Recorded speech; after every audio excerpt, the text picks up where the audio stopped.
جس نے تکبر، دیکھیں نا جو آدمی الجھ جائے گا نا، الجھ جائے گا، اس کو تو دلیل دی جائے گی، تو جو تکبر کرے گا، ایک آدمی کہیں الجھ گیا ہے، اس کو ضرورت ہے کہ اس کی تربیت کی جائے، ایک تکبر کر رہا ہے، تو متکبر کے بارے میں رب کریم نے یہ ارشاد فرمایا کہ اس کو دلیل تھوڑی دی جا رہی ہے، اس کو تو کہا جا رہا ہے فخرج منہا، تو یہاں سے بس نکل جا، یہ سزا ہے متکبر کی۔ دنیا میں پہلا گناہ جو کیا گیا وہ تکبر ہے، اپنے آپ کو بڑا جاننا اور دوسرے کو چھوٹا سمجھنا۔ میرے نبی کریم صلی اللہ تعالی علیہ وآلہ وسلم نے ارشاد فرمایا، یہ روایت جامع ترمذی میں موجود ہے، فرمایا ایک قرض سے بری ہو کے جانا دنیا سے، اور دوسرا فرمایا یاد رکھنا تمہارے اندر تکبر اور خیانت نہ ہو، قرض نہ دینا ہو تم نے کسی کا، خیانت نہ کی ہو اور تم نے کبھی تکبر نہ کیا ہو، فرمایا پھر رب کریم تمہیں بغیر حساب کتاب جنت عطا فرمائے۔ ان چیزوں سے بچنا، گویا حضور فرماتے ہیں ان سے تم بچ گئے نا تو باقی گناہوں سے خود بخود بچ جاؤ گے، باقی معاملات خود بخود سمٹ جائیں گے۔ ان سے بچ کے رہنا، محفوظ رہنا۔ تکبر بہت کیا جاتا ہے، کسی کو اپنے علم پر تکبر ہونے لگا ہے، کسی کو اپنے عمل پر تکبر ہونے لگا ہے، کسی کو سلطنت کے ہونے پر تکبر ہونے لگا ہے، کچھ لوگ کہتے ہیں میں جانتا زیادہ ہوں اس لیے میرے اندر تکبر ہے، کچھ لوگ ایسے ہیں جن لوگوں کو برادری پر اور نسب پر تکبر ہونے لگا ہے۔ بڑے بڑے لوگوں نے تکبر کیا، فرعون نے بھی تکبر کیا اور کہنے لگا کہ میں تو رب ہوں، پھر رب کریم نے اسے سمندر کی، دریا کی لہروں کے حوالے کیا۔ کل تک جو لوگ اس کے اشاروں پہ چلتے تھے نا، جب وہ غوطے کھا رہا تھا نا دریا کے اندر تو پھر روتا تھا کہ کوئی مجھے بچا لے، کوئی مجھے بچا لے۔ اس نے غوطے کھائے اور کہنے لگا کہ میں حضرت موسیٰ اور ہارون کے رب پر ایمان لاتا ہوں، پر اب تو سارا کچھ دیکھ داکھ کے مان رہا تھا نا، تو اس کا ایمان بھی قبول نہ ہوا، پھر پھینک دیا گیا سمندر سے باہر۔ آج تک نشان عبرت بنے ہوئے ہیں یہ لوگ۔ نمرود بھی کہتا تھا کہ معاذ اللہ میں خدا ہوں، جب حضرت سیدنا ابراہیم خلیل اللہ علیہ السلام نے فرمایا نا کہ آسمان تو رب تو وہ ہے جو آسمانوں کا رب ہے، رب تو وہ ہے۔ اللہ تبارک و تعالیٰ نا اس متکبر آدمی کو آزماتا ہے، اسے تھوڑا سا موقع اور دیتا ہے، تو یہ سمجھتا ہے میرا روب چل رہا ہے، اللہ اسے آزماتا ہے، یہ سمجھتا ہے کہ دیکھا میرا جو ہے وہ میرا عصا، میرا ڈنڈا صحیح کام کر رہا ہے، حالانکہ اللہ تو موقع دے رہا ہے، اور جب پھر وہ کھینچتا ہے پھر حضور علیہ السلام فرماتے ہیں تمہارے رب سے سخت کسی کی پکڑ ہوتی نہیں۔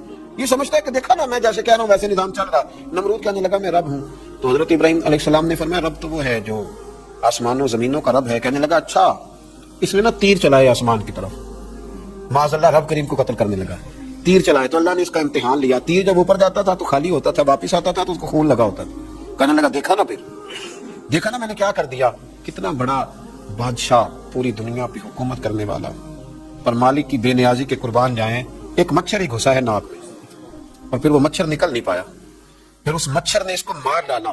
تکبر والے لوگ جب تکبر کر رہے ہوتے ہیں، جب بول رہے ہوتے ہیں تو کہہ رہے ہوتے ہیں تو مجھے جانتا نہیں، تجھے میرا پتہ نہیں، وہ تو کس سے بات کر رہا ہے، تجھے خبر ہے تو کس کے ساتھ گفتگو کر رہا ہے۔ اور بھائی بڑے بڑے اونچے بولنے والے، پھر اس طرح ان کی آوازیں بند ہوئیں کہ کوئی ان کی سننے والا نہ ملا، بڑے بڑے اونچے جملے کہنے والے اس تیزی کے ساتھ خاموش ہوئے کہ پھر دوبارہ انہیں احساس تک نہ ہوا کہ ہمیں بولنا بھی آتا تھا۔ کیا حیثیت ہے انسان کی، اس بات پہ تکبر کرتا ہے۔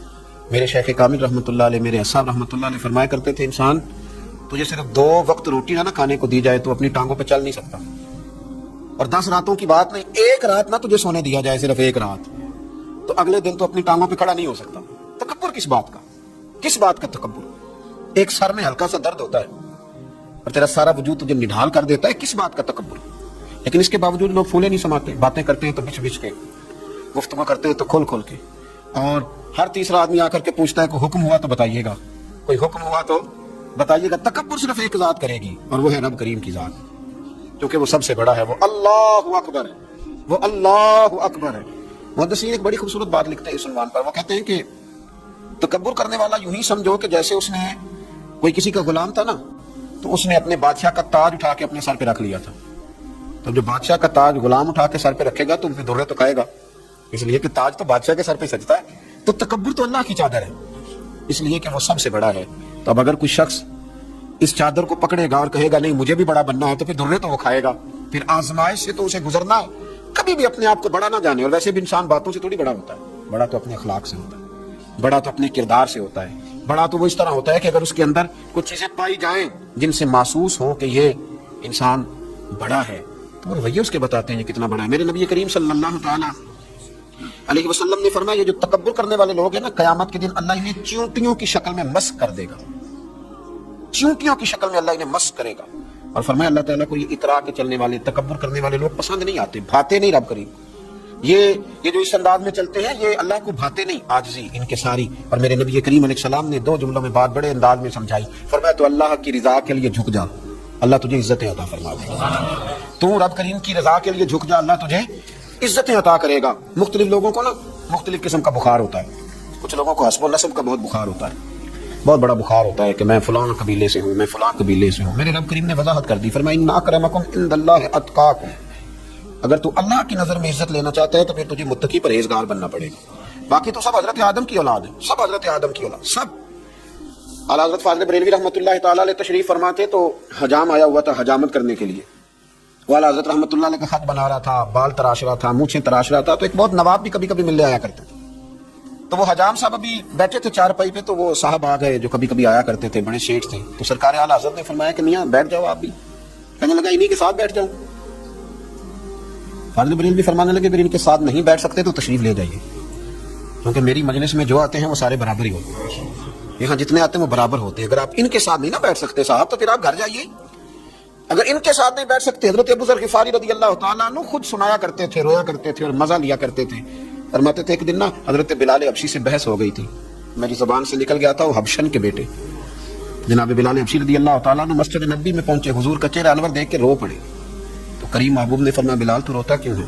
اور اس کی حضور لوگ مجھے حبشن کا بیٹا کہتے ہیں. یا رسول اللہ صلی اللہ تعالی علیہ وسلم یہ تو اللہ کی تقسیم ہے، اس نے کس کو کس خاندان میں پیدا کیا. میرے محبوب نے ممبر سجایا، صحابہ کو بلایا، فرمایا میں نے تو جاہلیت کی باتیں پیروں تلے رون دی تھی، ابھی بھی جاہلیت کی باتیں پائی جاتی ہیں. لوگوں کو کیا ہو گیا وہ بلال کو حبشن کا بیٹا کہتے ہیں. حضرت ابو ذر غفاری خود بتایا کرتے تھے اور مزہ لے کے بتایا کرتے تھے. فرمایا کرتے کہ میں نے جب یہ بات سنی نا تو باقی تو نہ سمجھے پر میں سمجھ گیا.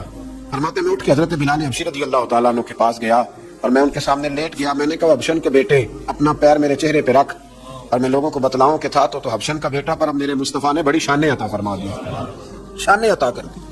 بندہ ہو صاحب ہو محتاج و غنی ایک ہوئے، تیری سرکار میں پہنچے تو سبھی ایک ہوئے.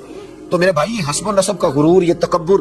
اقبال کے سامنے آ کے کسی نے کہا کہ میرا دادا یہ تھا، میرا پردادا یہ تھا، میرا ابا یہ تھا، تو اقبال کہنے لگے تھے تو آبا تمہارے ہی مگر تم کیا ہو؟ میاں چھوڑ تو کس قبیلے کا ہے، تیرے اندر کوئی بات ہے تو بتا، تیرے اندر کوئی خوبی ہے تو اس کا ذکر کر.